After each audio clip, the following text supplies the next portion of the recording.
सभी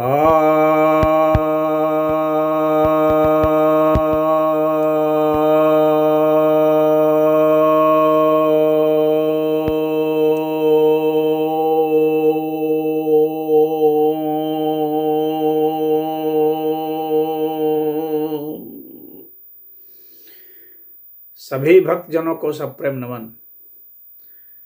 भक्तों, आज मैं आपको नारद भक्ति सूत्र के 69वें यानी 69th सूत्र की व्याख्या करने जा रहा हूं। यह सूत्र कहता है, तीर्थी कुर्वन्ति तीर्थानि सुकर्मी कुर्वन्ति कर्माणि सत्शास्त्री कुर्वन्ति शास्त्राणि। अर्थात जो तीर्थ हैं उनको भक्त पवित्र कर देते हैं, जो कर्म हैं उनको भक्त सुकर्म कर देते हैं, जो शास्त्र हैं उनको भक्त सदशास्त्र कर देते हैं। यहाँ भक्त की महिमा नारद जी बतला रहे हैं। तीर्थ किसे कहते हैं और तीर्थ क्यों जाना चाहिए? जहाँ पर बहुत सारे लोग जप तप ध्यान उपासना प्रार्थना कर रहे हैं सामूहिक रूप से, जहाँ सत्संग चल रहा हो, प्रवचन चल रहा हो, पूरा का पूरा माहौल जहाँ आध्यात्मिक ही हो, साधनाएं चल रही हो, तो मंत्रोच्चार चल रहा हो, तो ऐसी जगहों पर क्या होता है कि वहाँ पर आध्यात्मिक ऊर्जा बहुत ज़्यादा घनीभूत हो जाती है। और वैसे ही स्थान को तीर्थ कहते हैं। उन तीर्थों में जाने के लिए सभी लोगों को प्रेरित किया जाता है कि आप वहाँ जाएं, क्योंकि घर गृहस्थी में रहते हुए लोगों को बहुत मुसीबत होती है। कई नाना प्रकार के काम होते हैं, तो कई कार्यों में ये लगे रहते हैं, रात दिन चैन नहीं पड़ता है। और कहाँ ये साधना करेंगे, कहाँ स्वाध्याय करेंगे, कहाँ क्या करेंगे। तो इनका जो समर्पण है वो घर में नहीं हो पाता है अध्यात्म के प्रति। तो इसलिए इनको कहा गया है, सभी लोगों को, गृहस्थों को कहा जाता है कि आप तीर्थ में जाइए। वहाँ जाएंगे तो यहाँ घर के झंझटों से दूर हो जाएंगे, और वहाँ जाएंगे तो उस मनोदशा के साथ जाएंगे कि हमें यही करना है, हमें आध्यात्मिक ऊर्जा प्राप्त करनी है, अपने आप का अवलोकन करना है, अपने भीतर क्या क्या चीज़ें हैं उसको जानना है। वहाँ जाएंगे तो साधु संत लोग बताएंगे, उनके सानिध्य में रहेंगे। वहाँ पर अच्छे और बुरे सब तरह के लोग मिलेंगे। तो ऐसे भी मिलेंगे जो कि पवित्र ही हैं, ऐसे ही लोग मिलेंगे जो संत ही हैं, और ऐसे भी लोग मिलेंगे जो साधक हैं, ऐसे भी लोग मिलेंगे कुछ जो ठग वगैरह भी होते हैं, घूमते हैं वे। भाई वहाँ आने के लिए किसी को मना तो नहीं किया जा सकता है।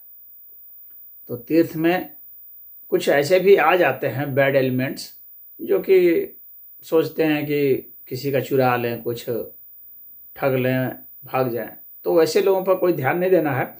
मुख्य बात यह है कि आप वहाँ जाएंगे तो ऐसे लोगों से पाला आपका पड़ेगा जो कि उसमें जो प्रकांड विद्वान हैं, जो आपकी सभी तरह की शंकाओं का, जिज्ञासाओं का समाधान कर सके। जहाँ पर प्रवचन कीर्तन भजन सब चल रहा है तो वहाँ पर आप मगन हो जाएंगे। वहाँ खाने पीने की भी चिंता नहीं है, लंगर सब लगे हुए हैं, भंडारा चल रहा है, खाइए। तो सभी प्रकार की चीज़ों से जो गृहस्थी में जो जंजाल के रूप में मालूम पड़ता है, उन सब से आप मुक्त हो जाते हैं। वहाँ न मित्र की चिंता है न शत्रु की, वहाँ बस सब लोग भक्त भक्त हैं। तो वहाँ का जो माहौल होता है वो बहुत पवित्र हो जाता है। इसीलिए वैसे जगहों में जाने के लिए कहा जाता है, और वैसे जगहों को ही तीर्थ कहा गया है। तो यहाँ पर यह कहा जा रहा है कि भक्त लोग जब ऐसे तीर्थ में जब जाते हैं भक्त लोग, तो वह तीर्थ भी पवित्र हो जाता है। तीर्थ तो यूं ही पवित्र होता है, परंतु वह विशेष पवित्र हो जाता है जब भक्त लोग जाते हैं। कहा जाता है कि मां गंगा भगीरथ को कह रही थी कि मैं पृथ्वी पर नहीं उतरूंगी, क्योंकि वहां बहुत मलिन लोग जो हैं वे हमारे जल में स्नान करके हमारे जल को भी पवित्र कर देंगे। तो भगीरथ ने कहा कि माता ऐसा है कि वहां पर मलिन लोग उतरेंगे और आपके जल को अपवित्र कर देंगे, परंतु वे शुद्ध हो जाएंगे, तो उनके शुद्ध और उनके पवित्र हो जाने का भी तो आपको पुण्य मिलेगा। और वहाँ बहुत सारे ऐसे भी साधु संत हैं, ऋषि महर्षि हैं, सिद्ध महात्मा हैं, जो कि आपके जल में स्नान करेंगे तो आपका जल भी पवित्र हो जाएगा। तो यह जो है भक्तों की महत्ता है। और इसके बाद फिर आगे नारद जी कहते हैं कि अच्छा कर्म बुरा कर्म क्या है, अच्छा आचरण बुरा आचरण क्या है। जो भक्त करते हैं वही अच्छा आचरण है। तो जो कुछ भी हम लोग करते हैं वह कर्म है, लेकिन उसी को यदि भक्त करते हैं तो वह सुकर्म है। तो कर्मों की जो मान्यता है, प्रतिष्ठा है, वो भक्तों की वजह से है। भक्त कर्म को सुकर्म बना देते हैं। उनके करने का तरीका, उनके करने का जो भाव होता है वह इतना पवित्र होता है कि कर्म जो है सुकर्म में बदल जाते हैं। ऐसे ही वे कर्म करते हैं जो पुनित कर्म हैं, जो शुद्ध पवित्र कर्म हैं, वैसे कर्मों का चयन करते हैं। इसलिए समाज के लिए वह आदर्श होता है कि जो भक्त करता है समाज उसी पर चलना चाहता है, क्योंकि वह सुकर्म होता है, वह सकारात्मक होता है और सभी के लिए कल्याणकारी होता है। अब इसके बाद बात है कि वो निष्काम भाव से चूंकि करते हैं और भगवान को ही अर्पित करके करते हैं, तो उनके कर्म में एक अलग दिव्यता होती है, अलौकिकता होती है। इसलिए वैसे कर्म ही सबके लिए एक मानदंड बनते हैं। सब उन्हीं की प्रेरणा से उन्हीं का अनुकरण करने की कोशिश करते हैं। अब इसके बाद बात आती है कि जो शास्त्र होते हैं, शास्त्र तो बहुत सारे लिखे गए, बहुत सारे ग्रंथ हैं, लेकिन किन ग्रंथों को भक्त पढ़ते हैं, किन ग्रंथों का उदाहरण भक्त प्रस्तुत करते हैं, किन ग्रंथों के विषय में भक्त प्रस्तावित करते हैं कि ये ग्रंथ पढ़ो, वे ही ग्रंथ जो हैं, वे ही शास्त्र जो हैं सदशास्त्र में गिने जाते हैं।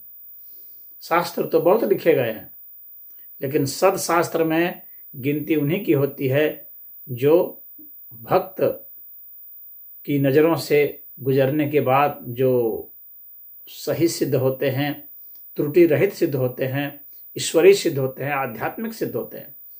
ऐसे ग्रंथ जिनमें लेस मात्र भी दोष नहीं हो, ऐसे प्रवचन जिनमें लेस मात्र भी दोष नहीं हो, उनको भगवान की वाणी ही समझा जाता है, भगवान के द्वारा अवतरित ही माना जाता है। वो सब ईश्वरीय ग्रंथ होते हैं और वैसे ग्रंथों की जो मान्यता है वो भक्त ही देता है। भक्त जिस ग्रंथ को कहेगा कि ईश्वरीय है, वही ग्रंथ ईश्वरीय होता है, ऐसे नहीं हो सकता है। तो सदग्रंथों की मान्यता, सदशास्त्रों की मान्यता जो है वे भक्त ही प्रदान करते हैं। इसीलिए भक्ति इतनी महान है, भक्त इतने महान हैं। तो आजकल भी बहुत सारे मठ मंदिर हो गए हैं। अब जंगल में तो वही सरकार ने कब्जा कर रखा है, जंगल में साधु संतों को जाने नहीं देते हैं। और जब से इंटरनेट आया तब से लिखने का प्रचलन घट गया, पढ़ने का भी प्रचलन घट गया है, सुनने और देखने का प्रचलन ज़्यादा हो गया है। तो ऐसे में जो प्रवचनों की भरमार है यूट्यूब पर, इंटरनेट पर प्रवचनों की भरमार है, परंतु उनमें से सदप्रवचन कौन है? कौन बिना त्रुटि के हैं? कौन सही शास्त्र को बतला रहे हैं? कौन ईश्वरीय प्रवचन है? कौन वैज्ञानिक प्रवचन है जो तथ्यों पर आधारित हैं, अंधविश्वासों पर आधारित नहीं है? तो ऐसे प्रवचन की मान्यता भी भक्त ही दे सकते हैं। तो आज के संदर्भ में जब इतने भ्रमात्मक बातें भी फैलाई जा रही हैं, सच्ची बातें भी फैलाई जा रही हैं, प्रकाशित हो रही हैं, और यह एक क्रांति आई है इंटरनेट से, लेकिन बहुत भ्रमात्मक बातें भी हैं। अब यह कौन से सही है कौन से नहीं, यह जो है भक्त ही बतला सकते हैं। बहुत बड़ी ब्रांडिंग, बहुत बड़ा नाम बहुत जरूरी नहीं होता है, क्योंकि भक्त नाम का मोहताज नहीं होता है। नाम वाले तो ठग भी हो सकते हैं, क्योंकि जहाँ बहुत नाम है वहाँ बहुत धन है, जहाँ बहुत धन है बहुत जन है, वहाँ निश्चित ही ठगी, धोखाधड़ी, मक्कारी ये सब हो सकते हैं। तो बहुत सचेत होकर के हर प्रवचन को अगर आप सुनेंगे तो आपको समझ में आएगा कि कहाँ पर वास्तविक चीज़ बताई जा रही है और कहाँ पर बस सिर्फ एक झूठा माहौल बनाया जा रहा है, इधर उधर के लगा करके शब्दों के जालों को बिछाया जा रहा है। सिर्फ कर्म से और आचरण से सिद्ध करना पड़ता है। हमारे शब्द से ज़्यादा हमारे कर्म बोलते हैं, हमारे व्यवहार बोलते हैं, हमारा जीवन दर्शन बोलता है। हमने अपने जीवन में क्या किया, हम क्या कर रहे हैं, अगर उसी के अनुसार हमारी कैसी भावनाएं हैं, हमारी कैसी साधनाएं हैं, उसके अनुसार से ही जब हमारे वक्तव्य होते हैं तो वे प्रमाणिक होते हैं, तो वे ही मान्यता पाते हैं।